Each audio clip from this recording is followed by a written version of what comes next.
The Association for Democratic Reforms, which is an organization that works in the areas of political and electoral reforms, recently came up with the analysis of assets and liabilities of national and regional political parties for the financial year 2019 and 2020. The latest ADR report states that the organization analyzed the assets and liabilities declared by 7 national parties and 44 regional parties in financial year 2019 to 2020. According to the report, here are the results. BJP had declared assets worth rupees 4,847.78 crores in financial year 2019 to 2020, which was the highest among all political parties. The second richest political party was BSP at rupees 698.33 crores, and the third richest political party was Congress at rupees 588.16 crores. The Poll Reforms Advocacy Group also said that they had prepared their report based on its analysis of the assets and liabilities of both the national and the regional parties. The report is an exhaustive one that has complete details of the assets, including the fixed assets, loans and advances, deposits made, investments, and also the liabilities of these political parties that includes bank borrowings, sundry creditors, overdrafts and other liabilities. According to the analysis, the total assets declared by the 7 national political parties was 6,988.57 crore rupees, and the 44 regional parties had a total declared assets of 2,129.38 crore rupees. While the BJP, BSP and the Congress were the top 3 richest national political parties in the country, when it comes to the 44 regional parties, the highest assets were declared by the Samajwadi Party at rupees 563.47 crores, followed by the TRS at rupees 301.47 crores and the AIADMK at rupees 267.61 crores. Fixed deposits actually constituted the largest share of the total assets declared by the regional parties, which stood at rupees 1,639.51 crores in the financial year 2019 to 2020. Take a look at this table. When it comes to fixed deposits of national political parties, the BJP declared fixed deposits of a whopping 3,253 crore rupees. BSP has declared fixed deposits worth 618.86 crore rupees. The Congress has declared 240.90 crore rupees and the CPM 199 crore rupees. Now take a look at this. This is the data related to the fixed deposits among regional political parties. The SP has declared 434 crore rupees, TRS 256 crores, AIADMK 246 crores, DMK 162 crores, Shiv Sena 148 crores and BJD 118 crores. So what all this basically proves is that all our political parties are richer than we think, and these are only the declared sums. We all know that our politicians are rich and these political parties have access to more funds than the declared sums. Corruption as a general concept, especially political corruption in India, is the root of many of our problems.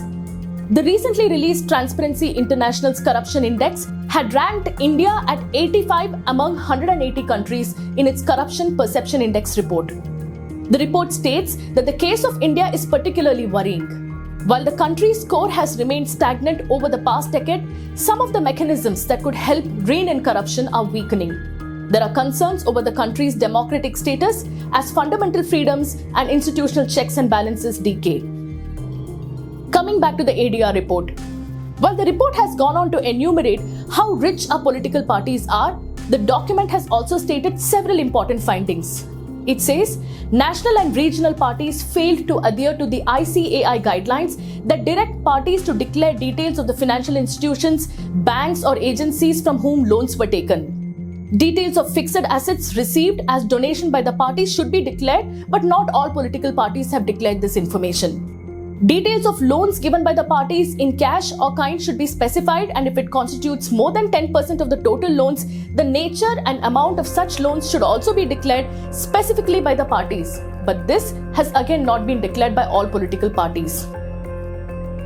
As part of its recommendation, the ADR report also stated that the accounts of political parties should be audited by a qualified and practicing chartered accountant from a panel of such accountants maintained by the Comptroller and Auditor General. This differs from the current practice where the political parties choose their auditors entirely on their own. The ADR report also shows that BJP accounts for 70% of assets declared by all national parties. Earlier, another ADR report had stated that over 55% donations to regional parties came from unknown sources, mostly via electoral bonds. While the total donations received by 25 regional parties in financial year 2019 to 2020 was 803 crores, at least 445 crores came from unknown sources. And what about national political parties? The report had stated that donations received from national parties from unknown sources added up to 70.98% of their income. While the government has unleashed a crackdown on donations received by NGOs and foreign funding of the NGOs, the fact is that we don't know who donates money to our political parties. The electoral bond system that was brought in to give funding to political parties has become a source for stashing of ill-gotten wealth from dubious entities. The electoral bond system allows anonymous donations to political parties. Why is it that as the largest and most vibrant democracy, we still don't have transparency when it comes to political funding? While many of our political parties are getting richer by the year, the unfortunate part is that the level of unemployment has been increasing in our country and the effects of the pandemic has made the poor poorer. The electoral bonds keeps donors of these political funds anonymous, and it also legalizes such anonymous donations. The electoral bond system is a threat to our democracy. The Modi government has consistently maintained that electoral bond system was brought in as an alternative to cash donations made to political parties, and the scheme was meant to eradicate black money in political funding. But in reality, what it has actually done is the entire system is today skewed towards the ruling party. Before the introduction of electoral bonds, political parties had to disclose details of all its donors who have donated more than 20,000 rupees. But now, these bonds provide anonymity, not just to the donors, but the political parties also need not reveal details of where they got their donations from. Which means, as voters, we will not get to know which industrialist or which corporate house funded a particular political party. At the same time, the government of the day can always access the donor details by demanding data from the State Bank of India. As we move towards the elections, there is once again a debate over bringing in transparency in political funding. Because we don't want the best government that money can buy. We want a political system that is accountable and a government that gives us good governance. And this will only be possible when there are electoral reforms and when our political funding becomes more transparent.